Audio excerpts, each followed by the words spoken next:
মতো দেখতে পায়। এটা দেখে সে ফোর্স নিয়ে সেখানে চলে যায়। একজন সোলজার পাতাল ঘরের দরজাটা খুলতেই সেখানে ব্লাস্ট হয় এবং সোলজারটা মারা যায়। তাই তারা দ্রুত সেখান থেকে মৃত সোলজারকে নিয়ে শিপে ফিরে আসে।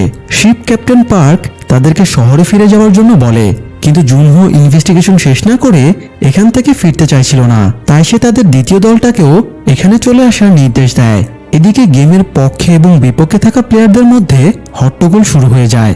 এ সময় খাবারের প্যাকেট খুলে গিহান দেখে খাবারের সাথে কাঁটা চামচও দেওয়া হয়েছে। এটা দেখে সে বুঝতে পারে আজ রাতে সাংঘাতিক কিছু ঘটতে চলেছে। অন্যদিকে ওয়াশরুমে সুবং তার দলবল নিয়ে মিনসু নামের একটা ছেলেকে র্যাগ করছিল, কারণ সে গেম বন্ধের পক্ষে ভোট দিয়েছিল।